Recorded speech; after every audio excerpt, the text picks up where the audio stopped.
Could a legendary NFL lineage produce the next great Seattle Seahawks offensive coordinator?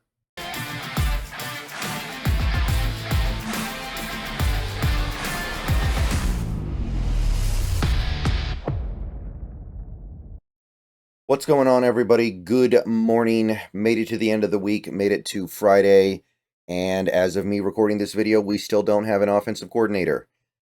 It seems like we're zeroing in on a couple of people, and I know people are going to look at that and go, hey, the work is done. We already know who it's going to be. We just have to wait for it to be made official. Maybe so, but things can change very quickly in this league. So I'm not going to stop looking at offensive coordinator candidates just because we theoretically have a guy that we clearly like a lot.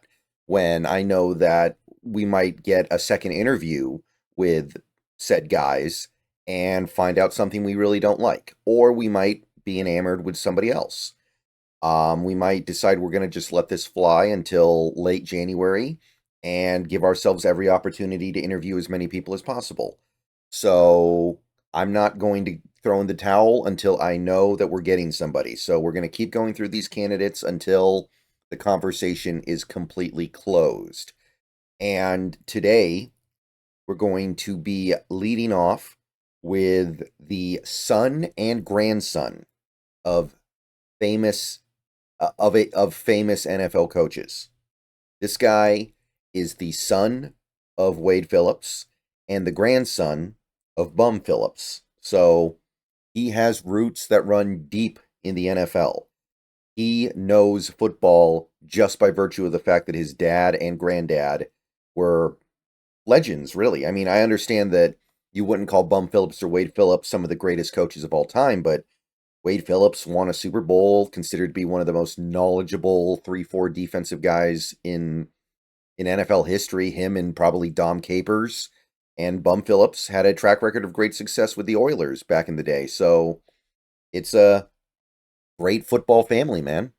And Wes Phillips is on the rise here. He's on the other side of the ball from his dad. His dad was a defensive guy. Wes Phillips is an offensive guy. So it's a little bit different, but I do believe that that lineage can be powerful. So let's talk about the Wes Phillips resume here, see what we can see, and say what we can say. He's 45 years old, so not super young, but not old either. Not that we're really worried about age. I think for this hire, you just want the best guy. You're not going to worry that much about is he young, is he old. I think you can be maybe too young, maybe you can be too old, but 45 is totally fine for Phillips.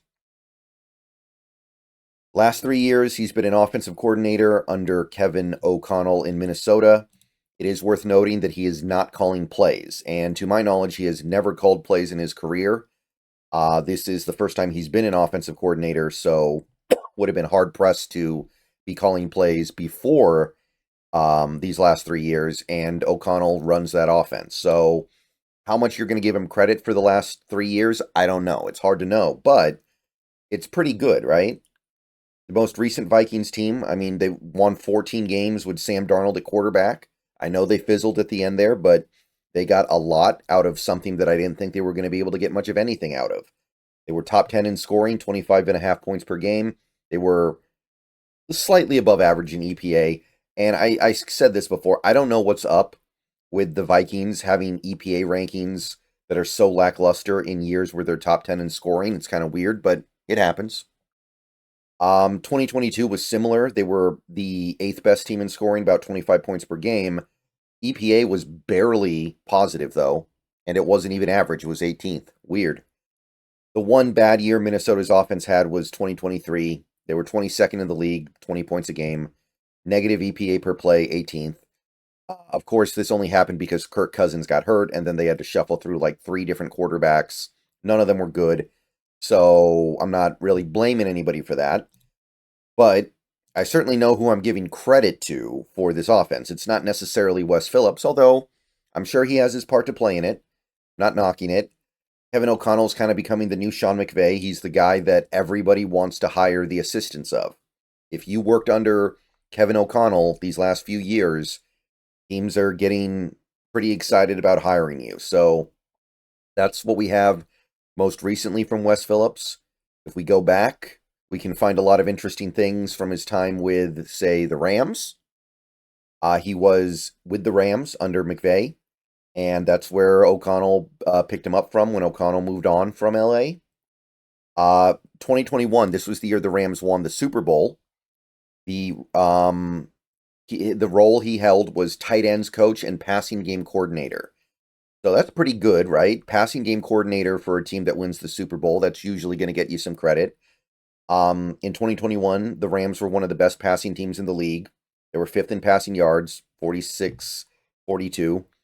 And they were elite in EPA per dropback. This is a dropback EPA, by the way. Let me specify that. 0.183, which was fourth in the league. Really good. So that's good. And the only notable tight end of the Rams this year was Tyler Higbee. He gave you about 60 catches, 550 yards, 5 touchdowns. Overall, you'd say that's pretty darn good. But it is worth noting that he was the only prolific tight end they had. Most of the stuff the Rams did that year was through the wide receivers. Cooper Kupp winning, I think, the Triple Crown and Super Bowl MVP. I can't remember. I think Robert Woods was still on the team in 2021 as well. So not a lot going on in terms of his progress as a tight end coach, but so it is. The 2 years prior to that, 2019 and 2020, he was just the tight ends coach for the Rams. And both years, the top 2 tight ends were Tyler Higbee, Gerald Everett. 2020, Higbee was good, 45 catches, 520 yards, 5 touchdowns. 2019, he was a lot better, gave you about 70 catches, 730 yards, 3 touchdowns. And both years, Gerald Everett was about the same, 40 catches, 400 yards. Nothing too remarkable, but, I mean, 2019, that's good all-around tight end production, right? That's over 100 catches for your top 2 guys.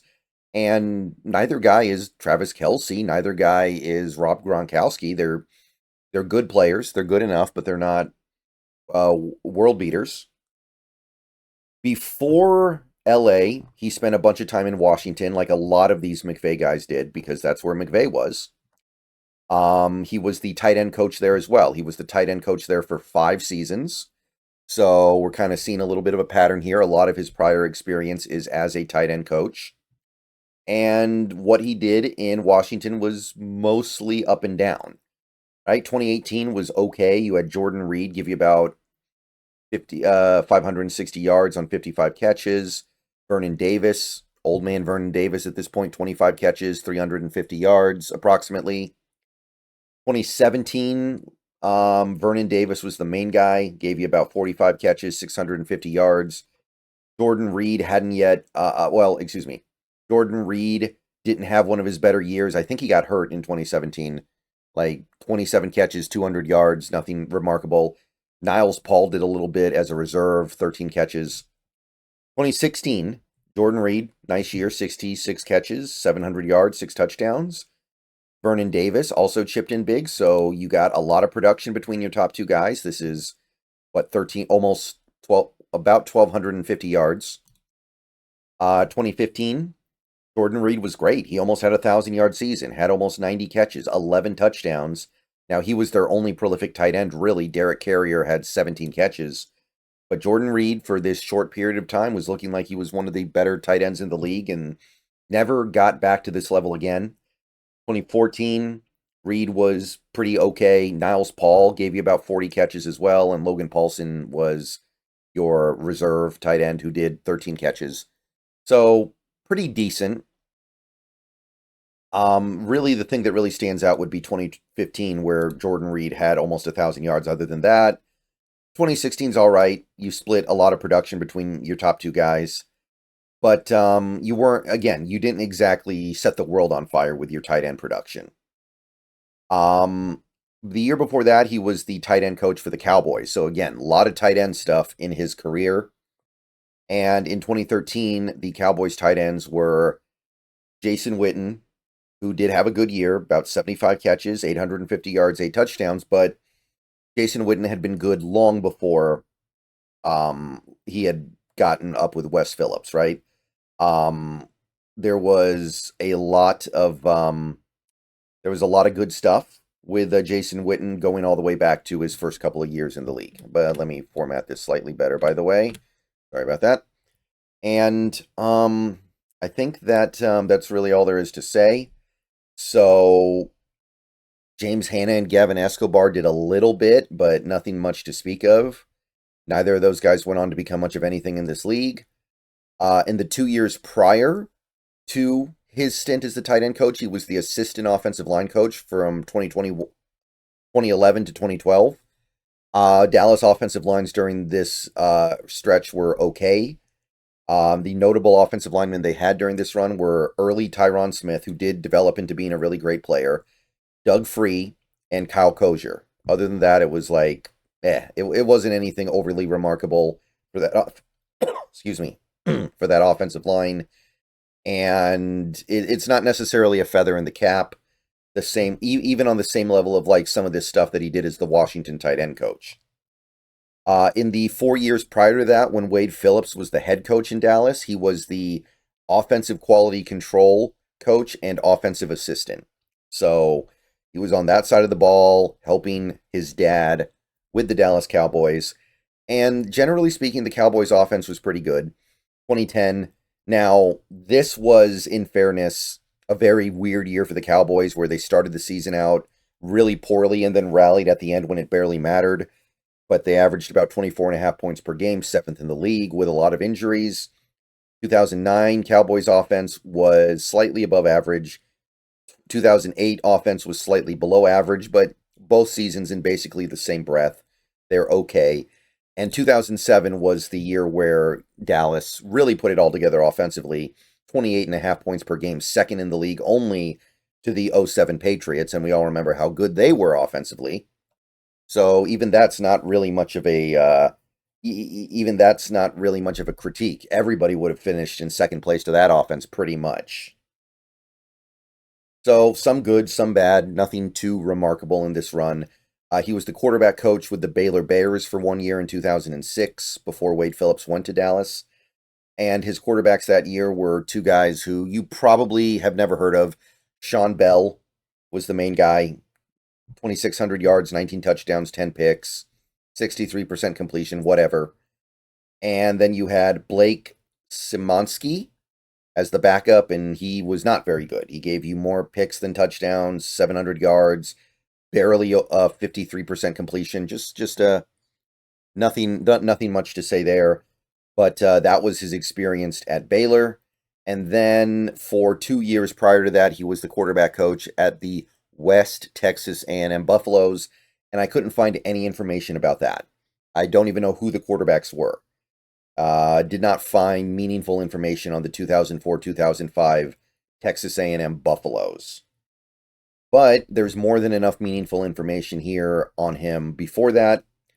It's mostly pretty good. I don't think there's anything here that stands out as remarkable, other than the fact that he's been part of the Vikings coaching staff these last 3 years, and people who are part of the Vikings coaching staff right now are getting a lot of love and a lot of credit. I get it. But other than that, there's some stuff here that is, good, like passing game coordinator for the Super Bowl winning Rams is good. Some of the tight end stuff is pretty good, but nothing's over the top.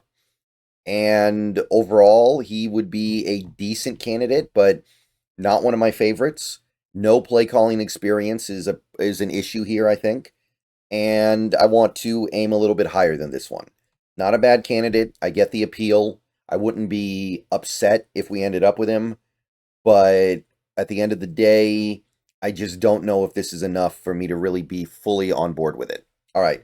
I'll see you guys later today. At least one more video coming. And there will probably be another one after that. See you guys soon. Go Hawks. Everybody have a good Friday.